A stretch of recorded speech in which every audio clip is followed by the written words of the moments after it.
நமஸ்காரம். உங்கள் அன்பிற்கு அபிமானத்துக்கு வித்யாபுத்திரன் வித்யாராஜா குளத்தூர் பேசுகிறேன். ஸ்ரீமாத்திரை நமக. இதனுடைய 603வது வீடியோ. இப்போ நம்ம திரிபுரா ரகசியத்தினுடைய 18வது நாள் கதையை பார்க்க போகிறோம். இப்போ அதை கண்டினியூஷன் பார்க்கலாம். பரசுராமரை பார்த்து இப்போ சொல்கிறார். யார்?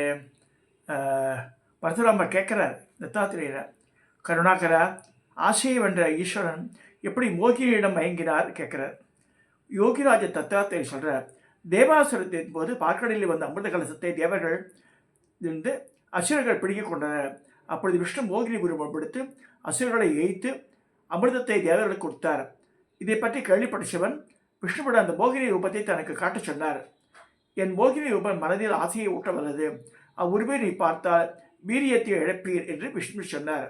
அதை கேட்டு சிவன் பெரிதாக சிரித்து, என்னை அந்த அசுரர்கள் போல் எல்ல வேண்டாம், காற்று மேருமலையை அசைக்குமா, என்னை மயக்கும் சக்தி எது என்று கேட்டார். இதை கேட்டு விஷ்ணு பிடிக்காமல் சேர்றார். சில நாள் கழித்து என் மோகினி ரூபத்தை காட்டுகிறேன் என்று சொல்லி போய்விட்டார். பின் விஷ்ணு தனிமையில் யோசித்தார். சிவனோ ஊர்த்வ ரேதசர், காமனையை ஜெயித்தவர், திரிபுர சுந்தரி அம்சமானவளும் என் தங்கையமான பார்வதியாலேயே அவர் மனதை கலைக்க முடியவில்லை. பக்கத்திலேயே அவர் இருக்கிறார். என் மோகினி ரூபத்தை காட்டி அவரை நான் அவமானம் அடைய வேண்டும் என்று நினைக்கிறார். தேவ திரிபுர சுந்தரியை வேண்டினால் தான் எனக்கு ஜெயம் கிடைக்க சொல்லி விஷ்ணு 60,000 வருஷம் திரிபுர சுந்தரியை குறித்து தபஸ் பண்ணுறார். விஷ்ணு தன் வேண்டுதலை சொல்ல, தேவி பிரபஞ்சத்தையே மேய்க்கக்கூடிய பெண்ணாகவோ ஆணாகவோ நினைத்த போது உன்னால் உருவாக்க முடியும். உன்னுடன் மன்மதையும் கூட்டிக் கொண்டு போ. காமனை வென்றவரும் ஊர்த்வ ரேதசரும் யோகிகளின் தலைவரான சிவன் உன்னிடம் காதல் பயப்படுவார். என் சௌந்தரியத்தில் ஒரு துளியை உனக்கு அளிக்கிறேன். சிவன் மயங்குவார், நீ புகழ் பெறுவாய் சொல்லி தேவி சொல்கிறார். அவ்வாறே விஷ்ணு கைலாசம் சென்று சிவனும் பார்வதியும் உமையும் உரையும் இடத்திற்கு சென்று அங்கே மோகினி வடிவத்தில் மன்மதனுடன் அங்கும் இங்கும் தெரிந்து கொண்டிருந்தார். இனிமையாக பாட ஆரம்பித்தார். பாட்டை கேட்ட சிவன் மோகினியை கண்டுற்றார். கௌரியிடம் சிவன், கௌரி, இந்த அழகியை பார், கிட்ட போய் அவளை பார்க்கலாம் என்று கிளம்பினார். அப்படி காமம் தன் மலக்கணையை சிவன் மீது விட்டான். மன்மதக்கணையை பாய்ந்த சிவன் மோகினி அருகே வந்ததும் காமத்தீயால் தகிக்கப்பட்டார். கௌரியை விட்டு மோகினி அருகே சென்று, அழகிய நீ யார்? எதற்காக இங்கே வந்தாய்? என் மனதை கவர்ந்து விட்டாய். என்னை பார், நான் சிவன், உன்னை கேட்கிறேன் சொன்னார். காதல் எதுவும் விழாது போய் மோகினி விளையாட்டு கண்டார். மிகவும் காம வயப்பட்டு சிவன் மோகினி கையை தொட்டார். அந்த இன்பத்தால் சிவன் தன் வீரியத்தை கொட்டி தீர்த்தார். உடனே விஷ்ணு உண்மையான உருவெடுத்து நிற்க சிவன் வெட்கமுற்றார். சிவனே, நீ பார்க்க வேண்டிய மோகினி வடிவத்தை உனக்கு காட்டிவிட்டேன் என்று சொன்னார் விஷ்ணு. சிவன் தலையை கவிழ்ந்தார். ஸ்ரீ தேவி திரிபுர சுந்தரி அனுகிரகம் இருந்தால்தான் சாதிக்க முடியாது எதுவுமில்லை. முடிவே முடியாத காரியங்களை விஷ்ணு பிரம்மாதி இந்திராதி தேவர்கள் தேவியை வேண்டி செய்து முடித்தனர். பிரம்மாதி தேவர்கள் தேவி உபாசகர்களே வேறு எந்த தெய்வத்தையும் வேண்டர். தேவியின் மந்திரத்தையே ஜெபிப்பர். அம்பாள் உபாசிகளை மன்மதனே தலையானவன். அவனே ஸ்ரீவித்தியை உலகிற்கு பரம்பினான். அவனை சேர்ந்து 12 பேர் முன்னாடி பார்த்து வச்சிடும் போது, பரசுராமா, மனு உலகை படைக்கிறார், சந்திரன் அமிர்தத்தை வசிக்கிறார், குபேரன் சம்பத்துக்கு அதிகாரிகிறார், லோபாமுத்ரா சௌபாகியம் கொண்டவள், மன்மதன் சிவனையே வென்றான், அகசிய கடலையே குடித்தார், அக்னி தேவர்களை முதல்வன், சூரியன் உலகத்தை பிரகாசிக்க வைக்கிறான், இந்திரன் தேவர்களுக்கு தலைவன் ஆகிறான், சிவன் மரணத்தை வென்றவன், ஸ்கந்தன் கிரௌஞ்ச மலையை தகர்த்தான், சிவன் யோகியோட தலைவன். இவ்வாறாக 12 பேரும் தேவியின் அருள் பெற்றனர் சொல்றார். இதை தவிர சிவனின் சரீரத்திலிருந்து பிறந்த மித்ரீசர், சஷ்டீசர், உட்டீசர் ஆகியோரும் ஸ்ரீவித்யா குருவே. இவருக்கு முறையே ஸ்ரீவித்யா மந்திரத்தின் வாக்பவ கூடம், மத்திய கூடம், சக்தி கூடை உபாசித்து மகேஸ்வரின் இருப்பிடத்தில் வசித்து வருகின்றனர். தேவி திரிபுர சுந்தரி கிழக்கு கடலோரும் காமகிரியின் ரூபத்திலும், மேருமலை அடிவாரத்தில் ஜாலந்திர பீடம் என்ற ரூபத்திலும், மேற்கு கடலோரும் பூர்ணகிரி என்னும் ரூபத்திலும் வருகிறார்.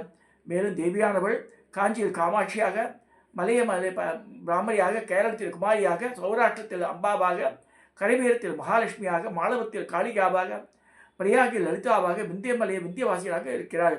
அப்படி சொல்ல போகிறது ஆல்ரெடி பார்த்துருக்கோம். நம்ம இப்போ தேவி லலிதா அவதாரத்தை பற்றியும் மண்டாசுரை பற்றியும் மேலும் அறிய பரசுராமர் விரும்பினார்.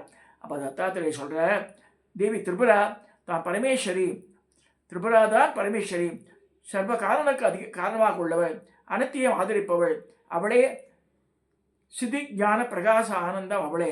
சிவனே சர்வ ஜகத்தாத்தா, ஆனந்த விக்கிரகர், அவர் ஞானமே சக்தி, பராசக்தி, அவர் சதானந்த கிரியா வடிவே விமர்சனம் எனப்படும். திரிபுரா 3 வடிவங்களில் பிரகாசிக்கிறாள். கடலில் நீர் போன்றும், சூரியனின் கதிர் போன்றும், பூமியில் மண் போன்றும் தேவியே சிவனும் சக்தியாக இருக்கிறாள். நீர் இல்லாத கடல் இல்லை, கதிர்கள் இல்லாத கதிரவன் இல்லை. அதுபோல தேவிய சக்தி இல்லாது சிவன் இல்லை, தேவியே பரமசக்தியை சொல்றார். ஒருமுறை காஞ்சிபுரத்தில் லோகக்ஷேமத்துக்காக அகஸ்திய தவம் இருந்தார். மகாவிஷ்ணு அவருக்கு அனுகிரகம் பண்ண போறார். லலிதாவின் மகிமையை சுருக்கமாக சொன்னார். அதன்பின் மகாவிஷ்ணு அம்சமான ஹயக்ரீவர் அழைத்து அகசியருக்கு தேவி லலிதியின் சரீரத்தை சொல்றார். ஹயக்ரீவர் அகசியருக்கு லலிதா தேவியின் மகிமையை சொல்ல ஆரம்பித்தார். அகசியா, நீ பாக்கியம் பெற்றவன். பல ஜென்மங்களில் நீ புண்ணியங்களை பண்ணினாலே உனக்கு லலிதாவை பற்றி தெரிந்து கொள்ளும் ஆர்வம் வந்துள்ளது. தேவி லலிதையின் சரீரத்தை கேட்கும் வரை ஒருவன் செய்யும் அத்தனை காரியங்களும் சாம்பலில் ஆகூதி செய்வது போல. முன்னர் காலத்தில் சிவனை குறித்து தபம் செய்து பண்டாசுரன் அதிக வரலை பெற்றான். தேவர்களை துரத்திவிட்டு அவனே உலகை ஆரம்பித்தான். இந்திராணி மேல் மோகம் கொண்டான். அதை அறிந்த இந்திராணி தன் தந்தை புலோமருடன் கைலாசம் சென்று தேவியிடம் சரணடைந்தார். பண்டன் தேவலோகத்தில் இருந்து கொண்டு பூமிக்கு விஷுக்கரனை அரசனாகவும் பாதாள லோகத்துக்கு விஷங்கரை அரசனாகவும் நியமித்து பூவுலகினையும் ஆண்டு வந்தான்.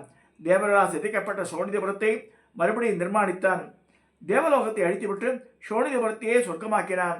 சோனிதபுரத்தை சூன்யகபுரம் என்று பெயர் மாற்றினான்.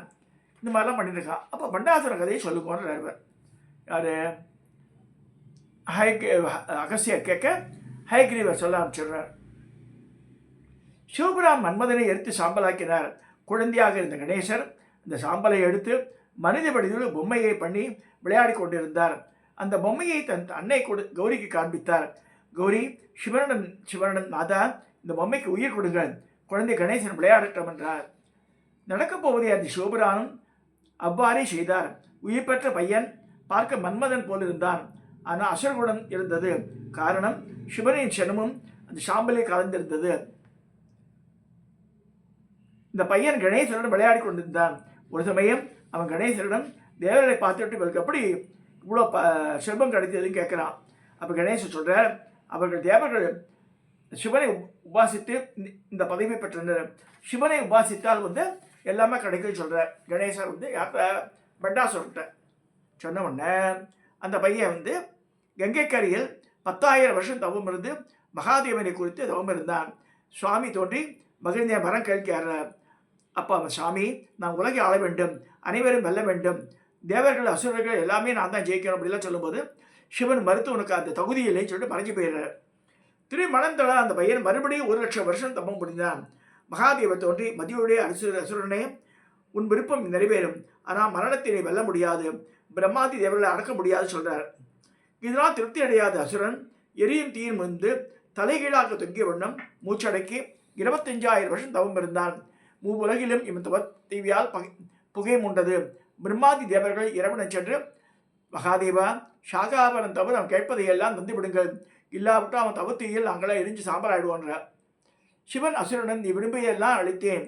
மேலும் தேவர்கள், அசுரர்கள், மனிதர்கள், வயிற்றில் பிறந்தவர்கள், மனதில் பிறந்தவர்கள், மரங்கள், மலைகள், மிருகங்கள், பாம்புகள், பறவைகள், புழுக்கள், பூச்சிகள், தேனீக்கள், யட்சர்கள், வித்யாதர்கள், கிண்ணறர்கள், பேய்கள், கிம்புருஷர்கள், ராட்சதர்கள், மூர்த்திகள், ஆயுதங்கள், அஸ்திரங்கள், அவை எதனாலும் உனக்கு மரணம் தராதுன்னு சொல்லி வரம் கொடுத்துடுறார். மகிழ்ந்த அசுரன் கணேசரனை சென்று நடந்திக்க சொன்னான். பார்வதி தேவிடன் சொன்னான். பார்வதி சொன்னாள், குழந்தாய், பெரும் வரங்கள் பெற்றுள்ளாய், ஆனால் தேவர்களை பகைக்காதே. தேவர்கள், பிராமணர்கள், குடிமக்கள், இவரை வருந்திய அசுரர்கள் எல்லாம் அழிந்திருக்கிறார்கள். அசுரருடன் சேராதே, அவர்கள் சாகவாசம் நல்லதில்லை. பாதாள வகுத்தை போய் அங்கே அரசாண்டுவான்னு சொல்கிறா பார்வதி. அவ்வாறே அசுரன் பாதாளம் சென்று ஆள ஆரம்பித்தான். அங்குள்ள அசுரர்கள் பேச்சை கேட்டு மூவரையும் கைப்பற்றினான். பிரம்மா அவனிடம், தேவர்கள் உனக்கு வரி கட்டுவார்கள், பூமியையும் பாதாளத்தையும் நீ ஆண்டு வா, தேவலோகத்தை விட்டு விடு என்று சொல்கிறார். அசுரன் அதை கேட்டு தனக்கு இந்திராணி நந்தனம் இந்திராணி, அந்த நந்தனம் மற்றும் ரம்பை முதலிய அப்சரசுகளை தனக்கு வரியாக தர சொன்னான்.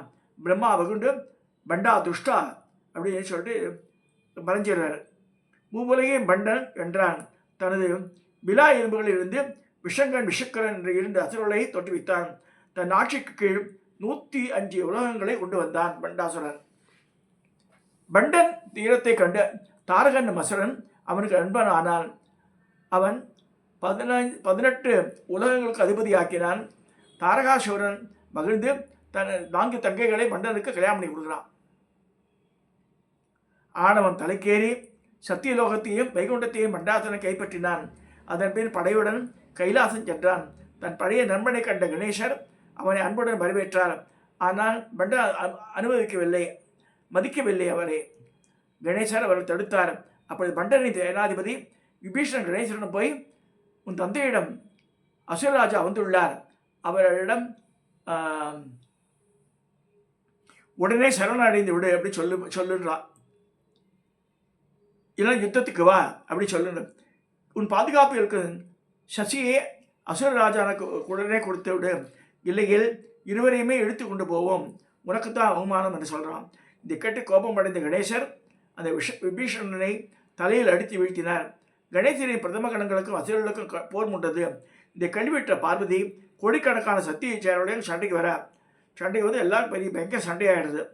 பண்டனின் தேர், குதிரைகள், தேர்ப்பாகன் ஆகியோரும் அடித்து பண்டனையை அதே கதையால் ஓங்க அடிக்க பண்டன் வேறற்ற மரம் போல் மயங்கி விழுந்தான். மறுபடியும் பண்டன் எழுந்து கணேசரை தன் அங்குசத்தால் தாக்க கணேசர் கீழே விழுந்தார். இதை கண்டு உக்கிரமான பார்வதி ஹூம் என்ற சப்தத்தால் பண்டனை தன் திரிசூலத்தால் கொல்ல ஆயுத்தமானாள். அப்படி பிரம்மா தோன்றி, தேவி, சிவன் கொடுத்த வரத்தினால் இவன் உன்னால் வெல்லப்படக்கூடாது, எனவே அவர்களை விட்டுவிடு, அவர்கள் மறுபடியும் பூமிக்கு செல்லட்டும் என்றார். அதுக்கு சம்மதித்த பார்வதி பண்டனிடம், அதமனே, பூமிக்கு திரும்பிப்போம், நீ மறுபடியும் கைலாசம் பக்கம் வந்தால் உன் தலை சுக்குநூறாக வெடிச்சு விட சொல்கிறார். பண்டம் மனமடைந்து தன் சூரிய நகரத்துக்கு கிளம்பினான். இந்த அளவில் இந்த 18வது நாளுக்கு உண்டான கதையை நான் பூர்த்தி செய்கிறேன். இந்த திரிபுரா ரகசியத்தை படிங்க, கேளுங்கோ. நான் ஒரு ராத்திரி தூங்கும்போது ஃபோன் வச்சு கேட்கலாம். அட்லீஸ்ட் இந்த சிரவணம் பண்ணோன்னு பேர், இது சிரவணமாக பண்ணுங்க, பண்ணால் நல்லது. சரி, சொல்லி நான் முடிக்கிறேன். சப்ஸ்கிரைப் பண்ணுங்க, ஷேர் பண்ணுங்க, லைக் பண்ணுங்க.